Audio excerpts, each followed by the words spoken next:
Mateo 27, verso 6.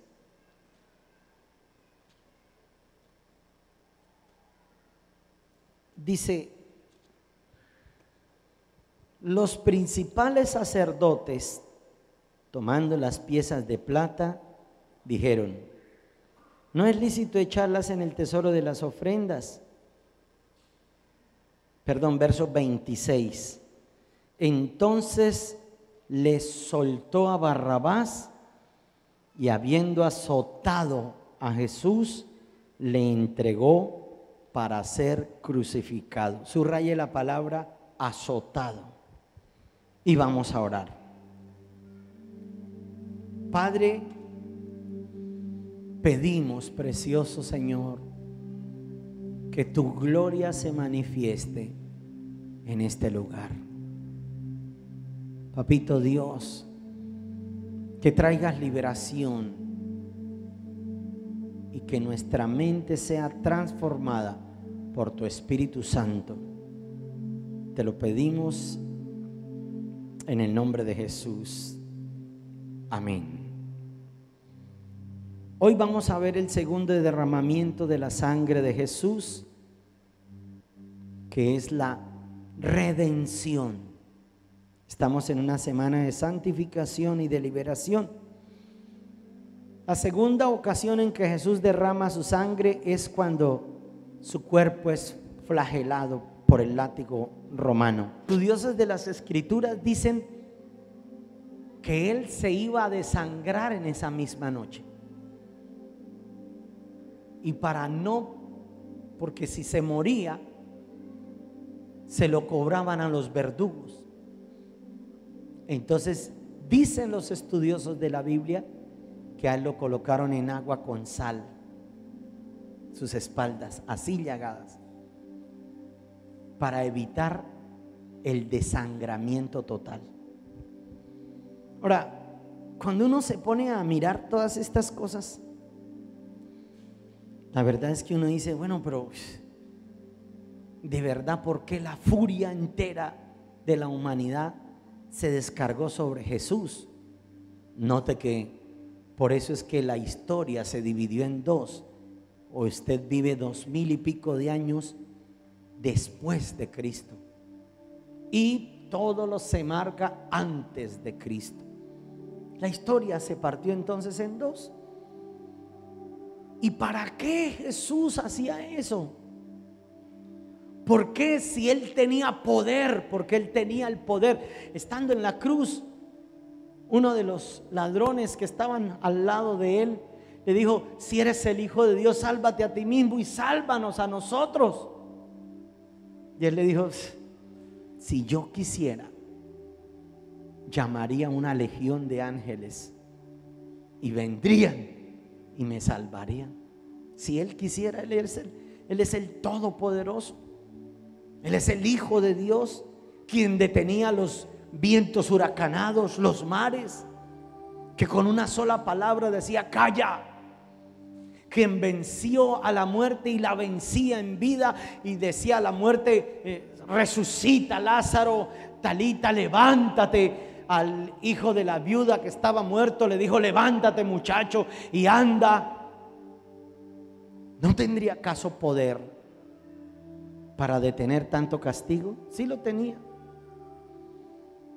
Y entonces, ¿para qué permitió esos azotes? Yo quiero que usted estudie conmigo y escriba, si puede, porque de verdad que necesitamos comprender y aprender y profundizar cada vez más. Porque lo primero que Él hizo para permitir esos azotes fue porque la humanidad necesitaba ser redimida. Entonces, lo primero que Él se permitió que fuera azotado, flagelado de esa manera, era para redimirnos. Mire lo que dice en el libro de Isaías,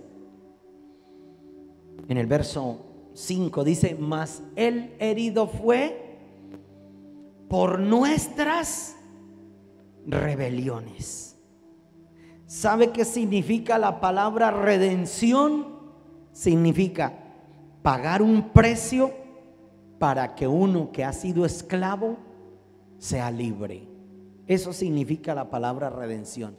Pagar un precio para que uno que ha sido esclavo sea libre. Desde el principio de la creación, cuando Adán y Eva pecaron, ¿cómo se sintieron ellos? Inmediatamente se sintieron desnudos. Y Dios el Padre les pregunta: ¿quién les enseñó? Porque antes nunca se habían dado cuenta de que estaban desnudos, sino hasta ahora. Y por eso el Padre les pregunta: ¿quién te enseñó? Para cubrir su desnudez, pero no solo para cubrir su desnudez, sino también para redimir su pecado. Tenía que haber derramamiento de sangre. Lo que dice en el libro de Hebreos 9 dice: sin derramamiento de sangre no hay redención de pecados. Tan pronto peca Adán y Eva, Dios entonces sacrifica animales y luego con sus pieles cubre el cuerpo de Adán y de Eva. Por eso cada latigazo que a Jesús le daban, que si alcanzaron a ver la escena, me gustaría que la repitieran. Es necesario que nosotros nos sensibilicemos. Yo quiero que ustedes busquen en el libro de Hebreos, capítulo 10, en el verso 14. Hebreos 10, 14. Dice: porque con una sola ofrenda hizo perfectos para siempre a los santificados. Verso 12.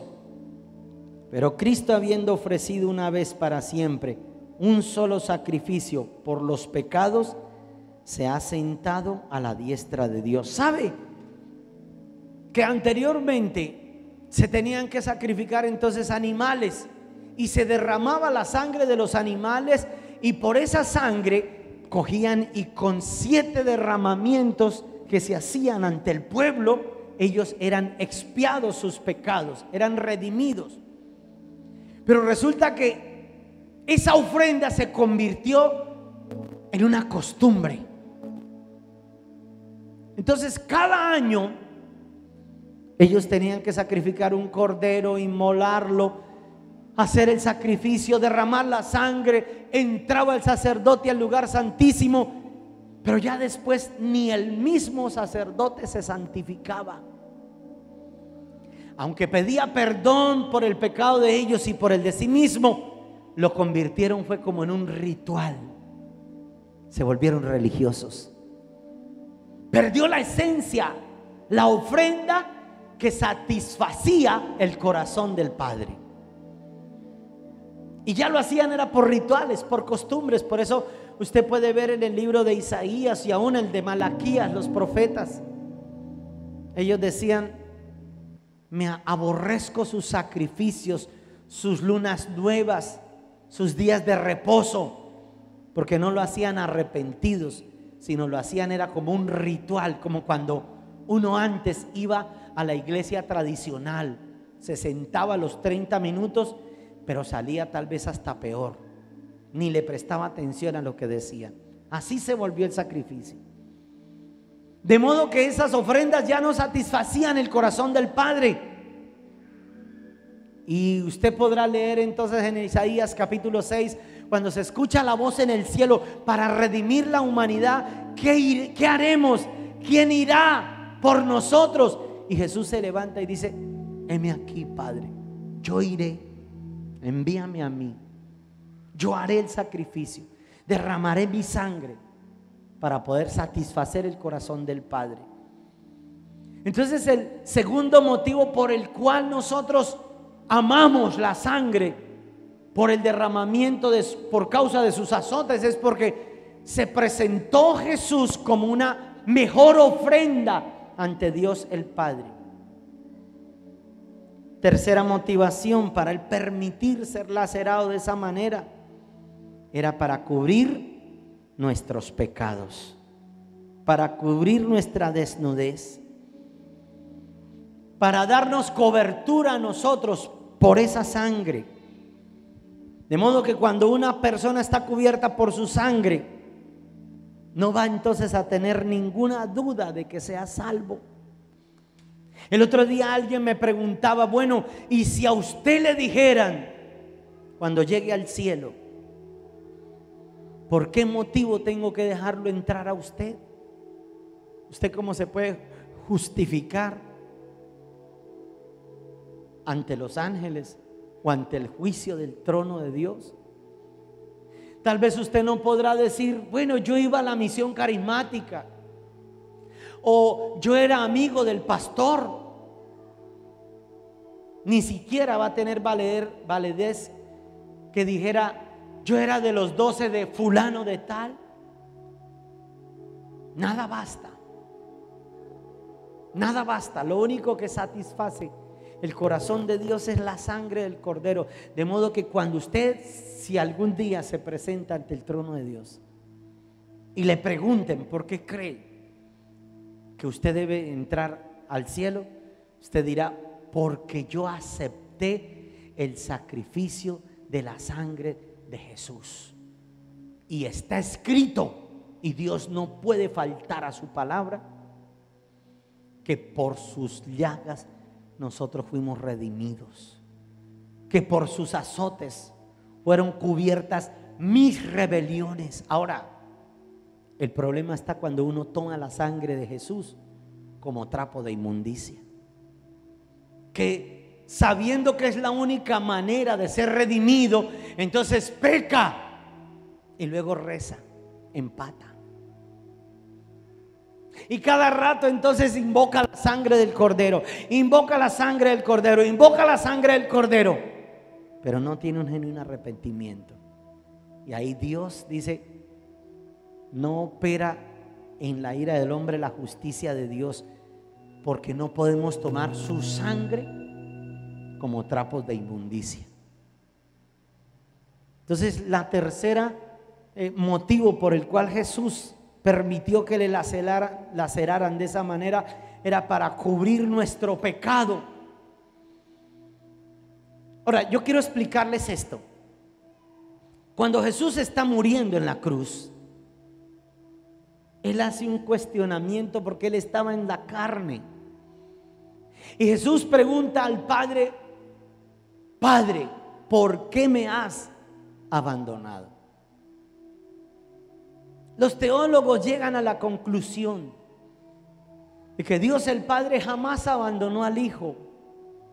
Lo que pasa es que en ese instante Jesús estaba cargando con todo el pecado de la humanidad, de modo que el Padre, ni siquiera sus ojos, por ser tan santos, pudieron ver a Jesús. Solo se veía era el pecado de toda la humanidad cayendo sobre Jesús. Era la única manera para ser redimidos, que Jesús afrontara por mí esa maldición. En ese momento Jesús se apartaba del Padre, haciéndose pecado, para que el Padre nunca me rechazase cuando yo aceptara el sacrificio de Jesús por mí. Tengo a partir de ese momento acceso directo a la presencia de Dios por la sangre de Jesucristo su Hijo. Amén.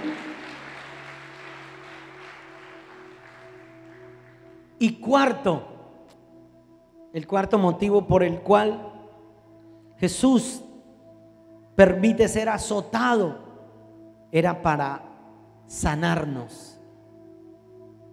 ¿Para qué? Para sanarnos. Yo he escuchado a mucha gente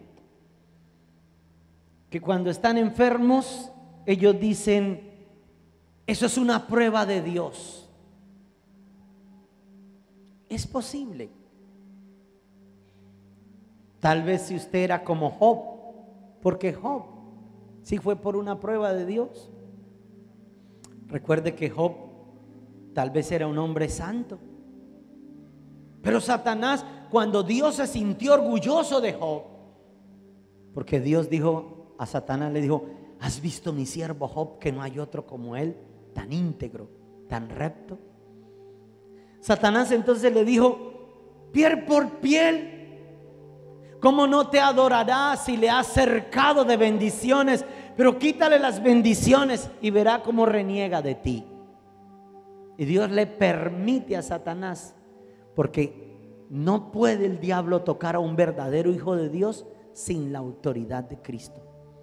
Le permite, y va y quita todos sus bienes materiales, aún sus hijos, y lo despoja de todo. Mas aún Job permanecía glorificando a Dios. Vuelve nuevamente y entra Satanás a la presencia de Dios y le dice: ¿te das cuenta que él sí era un verdadero hijo de Dios? No me adoraba solo por cosas materiales, sino que verdad me adora por lo que él es, un adorador. Déjame tocar su piel, déjame enfermarlo. Solamente, escúcheme, solamente si Dios lo permite, el diablo puede tocarlo a usted con enfermedad. O si usted le ha abierto la puerta al pecado. Cuando usted le ha abierto la puerta al pecado, traerá una consecuencia. Dios perdona, Dios redime, pero la Biblia dice: de todo lo que el hombre sembrare, de eso también recogerá. Entonces, la cuarta condición por la cual Jesús permitió fue para sanarnos, porque mire lo que dice en el libro de Isaías, en el versículo 53, verso 4, dice: ciertamente llevó él nuestras enfermedades. Los estudiosos de la Biblia dicen que solo hay 39 enfermedades supremas, y todas las demás son raíces de esas 39 enfermedades. A Jesús no le dieron 40 azotes, le daban 40 menos 1, o sea 39 azotes. Si ellos se pasaban, ellos tenían derecho, la víctima tenía derecho a cobrarle con la vida al verdugo por haberse pasado más de los 40 azotes. Por eso ellos siempre contaban hasta 39 para que no hubiese duda y nadie pudiera reclamar, solo los 39 azotes que le daban. Parece entonces que por cada azote que caía a sus espaldas era una enfermedad la que Jesús estaba arrancando de cada uno de nosotros. De modo que está escrito que ciertamente llevó en nuestras enfermedades, sufrió nuestros dolores, le tuvimos por azotado, por herido de Dios y abatido, mas el herido fue por nuestras rebeliones, molido por nuestros pecados. El castigo de nuestra paz fue sobre él, y por su llaga fuimos nosotros curados. Escúcheme, no acepte más esa enfermedad, no la acepte más. Aún yo conocí un predicador que Dios lo utilizaba. Por favor, escúchenme lo que voy a decir, porque es algo fuera de serie. La obesidad fue considerada una enfermedad. Lo mismo la drogadicción. Si usted puede tener la fe, porque para el que cree todo le es posible, usted hoy va a renunciar a esa enfermedad y usted va a ser sano hoy mismo en el nombre de Cristo Jesús. Si lo puede creer. Y un hombre decía: pasen adelante los obesos. No sé, a mí sí me falta esa fe para ese nivel. Y pasaba adelante a los más obesos. y empezaba a ministrar liberación. No sé cómo lo haría, pero terminaban más delgaditos. Saliendo de la propia reunión, la gente salía con la ropa cayéndose, agarrándoselos, porque son demonios. Yo me acuerdo un día que estábamos todos los pastores así, y el pastor César Castellanos venía y estaba profetizando sobre cada uno de los pastores. A mí me consideraron siempre uno de los pastores nacionales, aunque Barranca Bermeja era una subsede. Y venía ministrando, y uno siempre es con la expectativa: Dios, dame una palabra a través de tu profeta. Señor, háblame a través del profeta.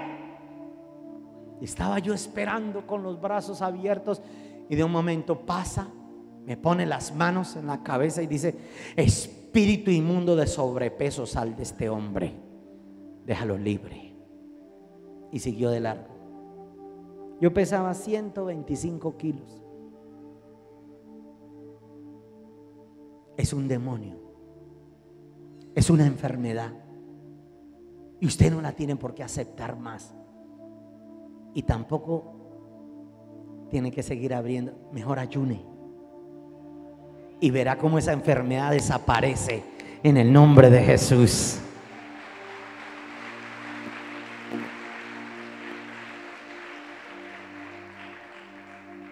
Le voy a dar algunas pautas de ese beneficio.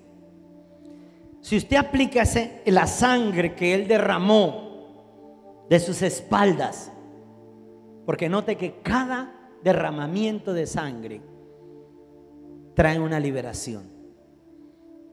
¿De qué podemos ser libres? Escúcheme.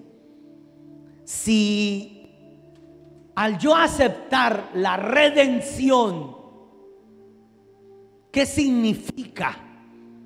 Significa que seré como si nunca antes hubiese pecado. Présteme atención. Personalmente, cuando yo llegué a Cristo, yo tenía una vida de pecado impresionante que no vale la pena ni siquiera recordarlo, porque la Biblia dice: no traigáis a la memoria las cosas viejas, todas son hechas nuevas. Pero era una vida de pecado de un mundano que había experimentado éxito financiero, de un mundano con éxito financiero. Yo tuve una empresa, empleados, casas, carros, beca y televisor a color. Viví una vida de pecado. Por eso cuando Jesús me llamó, la noche en que yo bajé el revólver que lo tenía en mi cabeza, y bajo el revólver porque entendí que era Dios entonces el que me estaba llamando, yo le pregunté a Dios: ¿tú puedes hacer algo con esta basura? Porque así me consideraba yo. Y aparte de que ese día recibí al Señor, durante mucho tiempo todavía seguía creyendo que yo era una basura. Aún venía a la iglesia, a la congregación. Tal vez lo mismo que usted está sintiendo lo sentí por años. Cuando iba a entrar a la presencia de Dios no podía, porque yo mismo me autocondenaba. No podía entender que esa sangre me había redimido, me había perdonado, que todo mi pasado, que todo mi pecado había sido volcado en las espaldas de Jesús. Yo ya no cargaba más con ese pecado. Yo ya no tenía que cargar más con esa opresión. Y que ahora era tan limpio como si nunca hubiese fallado. Yo quiero que usted salga de esta noche tan limpio como si jamás hubiera practicado el pecado. Solo si recibe esta noche la verdadera redención. Entonces, aún pasan años. Yo me acuerdo una vez, y les voy a decir algo, mi carácter no es el mejor, no era, porque ahora sí, en el nombre de Jesús. Cuánto yo lo declaro a partir de este instante. Y entonces me he encontrado con gente que uno le ha hecho daño a través del carácter de uno.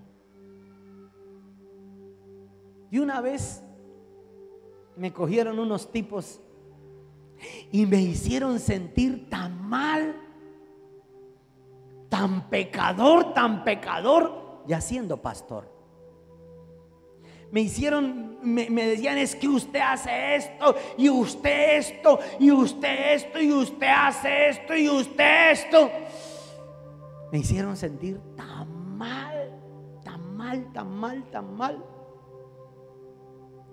que yo mejor me entré en un ayuno y me fui a solas y puse un himno, no sé de dónde salió ese himno, creo que era de Carlos Alvarado, algo así, Juan Carlos Alvarado. Decía, fui yo quien te llamó. No importa lo que diga la gente, fui yo quien pagué por tus pecados. Y aunque la gente no crea en ti, yo ya te santifiqué para que traigas luz y salvación a las naciones. Cuando Jesús me dijo eso, pude experimentar la verdadera redención, porque aún siendo pastor me condenaba. Yo quiero que usted experimente a partir de hoy la verdadera redención, que usted sienta el perdón y que usted, como un padre, cuando ama a un hijo y lo ama, no importa el pecado que hubiera cometido, tú eres mi hijo eres tú, yo te engendré hoy. Si recibes mi redención, ya no tendrás más condenación. Quita de tu mente toda duda, quita de pensar de ti mismo que eres malo, que tú no mereces la presencia de Dios, que tú no vas a poder hacer milagros porque Dios no está a través de ti. Mentira. La sangre del Cordero de Dios te limpiará como si nunca antes hubieses pecado, en el nombre de Jesús. Dígame amén.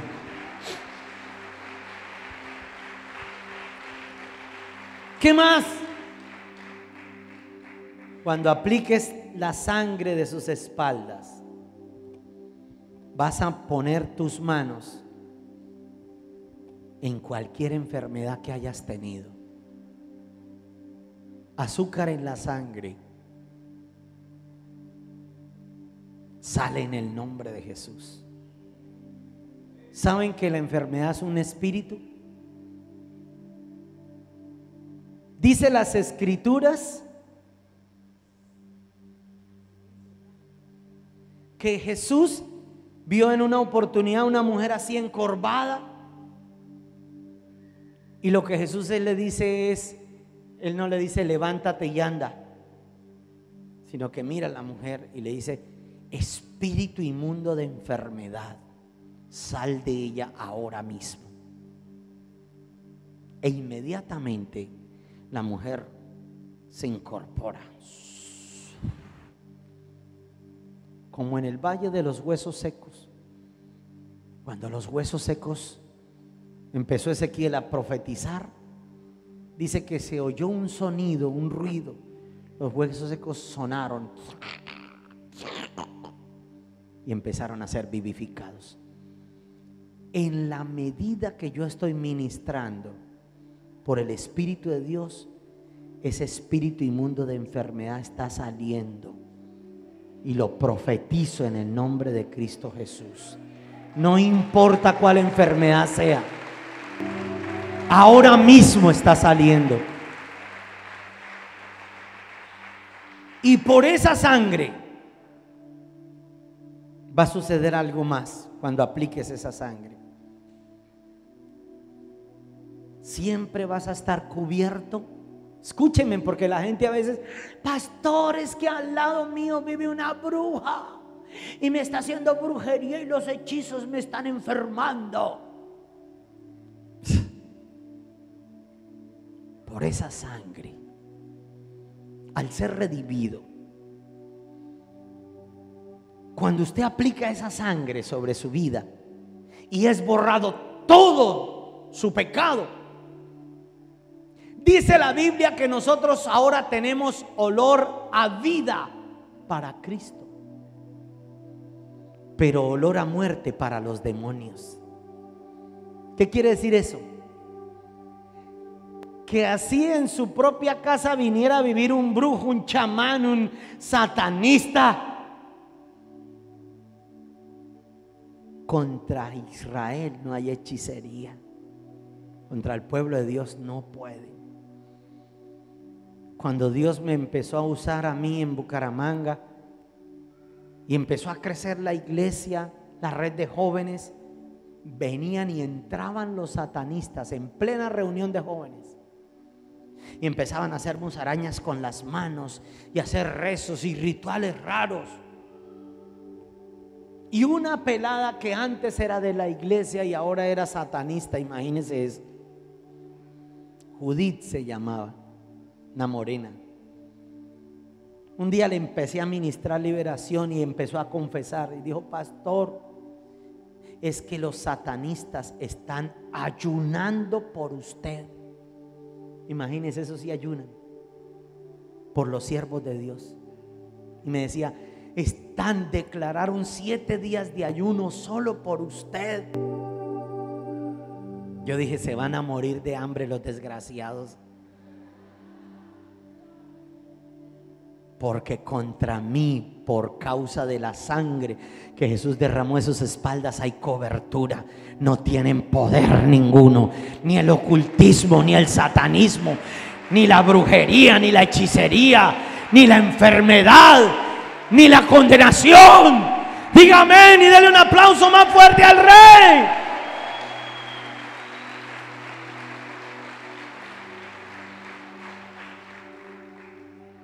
Pastor, yo quiero de eso. ¿Cuántos quieren de eso? ¿Qué necesito, pastor? Pregúnteme, ¿qué necesito, pastor?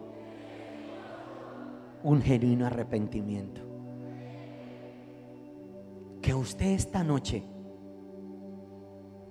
si puede postrarse de rodillas, se postre de rodillas y gima ante Dios su pecado y le confiese a Dios, aunque Él ya lo sabe, usted se lo confiese y le diga: Señor, nunca más, no quiero volver a practicarlo, jamás. Primero tenga un verdadero arrepentimiento. Oramos por su vida, aplicamos la sangre del Cordero de Dios y usted recibirá santificación. Será redimido, será sanado, será cubierto del maligno. El maligno nunca más podrá atormentarlo y saldrá de estas puertas para allá como una luz resplandeciente, como Moisés. ¿Se acuerdan Moisés lo que bajaba cuando del Sinaí? Dice que su rostro resplandecía de santidad. Eso va a pasar esta noche.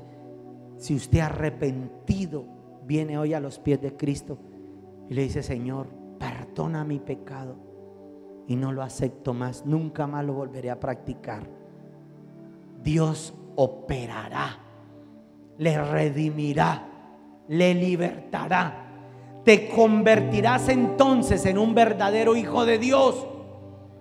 Y al convertirte en un verdadero hijo de Dios, las puertas de los reinos de los cielos se abrirán a tu favor. Los ángeles estarán pendientes de ti, te traerán bendición.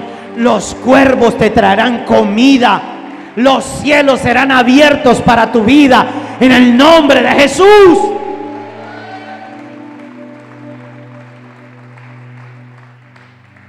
Para el que cree, todo le es posible.